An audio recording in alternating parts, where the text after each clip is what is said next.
프리에이전트 시장에서 고전한 기아에게 외국인 투수 부문은 유일한 위안이었다. 메이저리그의 관심설이 무성했던 에이스 제임스 네일이 잔류하기로 한 것. 기아는 네일과 총 $200만, 계약금 $20만, 연봉 $160만, 인센티브 $20만,의 재계약을 완료했다. 오프시즌 최대 현안을 해결한 셈이다. 네일은 몇몇 메이저리그 팀의 제안도 받았으나 최종적으로 다양한 조건을 검토한 끝에 기아에 남기로 결심했다. 기아로서는 큰 안도를 할 수 있는 대목이다. 네일은 2024년 기아와 계약한 뒤 2시즌 동안 53경기 313 3분의 2이닝을 소화하며 20승 9패, 평균 자책점 2.38을 기록한 리드급 투수다.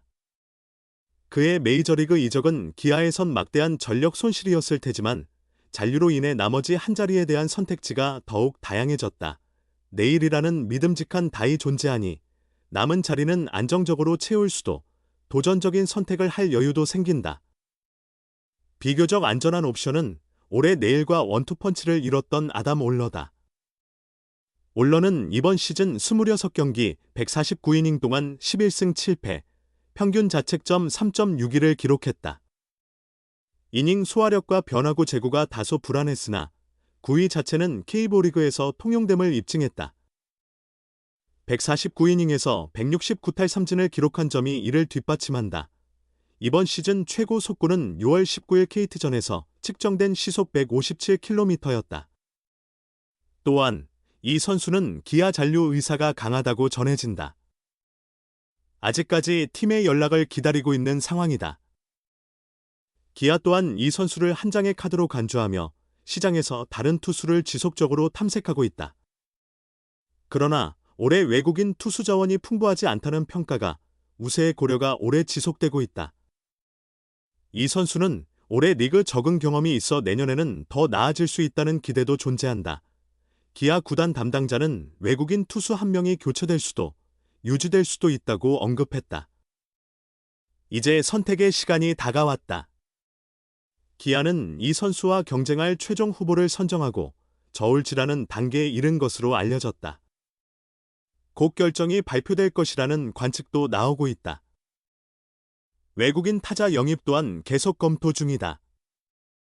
올해 35홈런을 기록했으나 낮은 타율과 중요한 순간에 부진을 보인 패트릭 위즈덤과는 재계약하지 않기로 했다. 아예 보류 선수 명단에서 제외시켰다. 기아는 이번 오프시즌에 박찬호, 두산와 최영우, 삼성, 라는 핵심 타자들을 잃었다. 그렇다고 외부에서 뚜렷한 보강이 이루어진 것도 아니다. 따라서 외국인 타자 부분의 성능 향상이 시급하다. 기아도 인내심을 갖고 시장을 살피고 있다. 보강 포지션은 확정되었다. 외야수다. 최영우의 이적으로 나성범의 지명타자 출전이 늘어날 전망이며 아직 주전 좌익수의 구체적인 계획은 밝혀지지 않았다. 외야 한 자리를 외국인 타자로 채우는 구상을 가지고 있다. 거포형보다는 다방면에 능한 선수를 찾고 있다. 올해 외야 수비가 문제였던 만큼 공격력과 수비력을 모두 갖춘 선수가 필요하다. 기아가 가장 원하는 선수는 타 팀과의 경쟁으로 아직 확정되지 않은 상태다. 이로 인해 외국인 타자 영입은 투수보다 다소 늦어질 것이라는 관측도 나온다. 전력 손실이 예상되는 기아는 외국인 선수진에서 반드시 올해보다 향상된 성과를 내야 한다. 기아의 최종 결정이 관심을 모은다. 기아 타이거즈의 스토브리그도 이제 본격적으로 시작되고 있다. 그 중심에는 외국인 투수 아담 올러가 있다. 재계약인가? 아니면 새로운 선택인가? 기아 프런트의 고민이 깊어지는 때다. 결론부터 말하면 긴 고민이 필요하다. 분명히 매력적인 옵션이지만 쉽게 확신하기엔 아쉬운 점이 존재한다. 이범호 감독의 인터뷰에서 그 고민의 단면을 확인할 수 있다. 이 감독은 올러에 대해 차분한 평가를 내렸다. 구위도 좋고 능력도 갖췄다. 구속도 빠르다. 하지만 시즌 중 약 40일을 결장한 부분이 가장 걱정된다. 외국인 투수는 한 시즌 내내 버틸 수 있느냐가 중요하다고 말했다. 이 감독의 지적은 정확히 핵심을 짚고 있다. 올러는 양날의 검이다. 긍정적인 면은 분명하다. 시속 150km를 넘는 강속구와 리그 적응력, 그리고 성실한 태도다. 이번 시즌 전반기 올러는 8승 3패 평균 자책점 3.03을 기록하며 제임스 네일과 함께 기아의 중심 투수로 자리했다. 오히려 네일보다 안정감은 더 우수했다. 이런 구위를 가진 10승 투수를 즉시 구하는 건 쉬운 일이 아니다. 올러 자신도 한국 복귀를 강력히 원해 협상 우위를 점하고 있다. 최소한의 안전장치로서는 훌륭한 보험이자 마지노선이다. 하지만 우승 경쟁이라는 기준으로 보면 상황이 변한다. 문제는 지구력과 합도성이 없다는 점이다.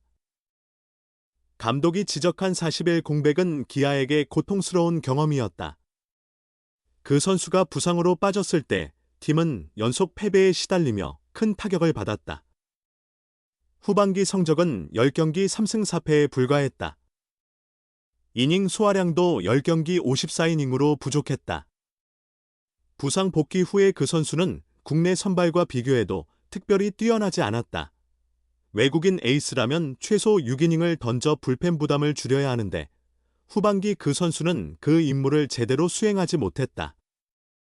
26경기 11승 7패, 평균 자책점 3.62, 149이닝 60실점의 종합 성적도 다소 모호하다. 또한 그 선수는 최근 에이스 시스템에서 주목받는 높은 타점에서 강력하게 내리꽂는 위협적인 스타일도 아니다.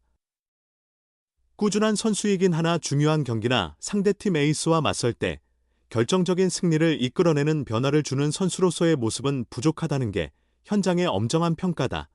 다음 시즌 기아의 팀 상황을 고려하면 고민은 더 커진다.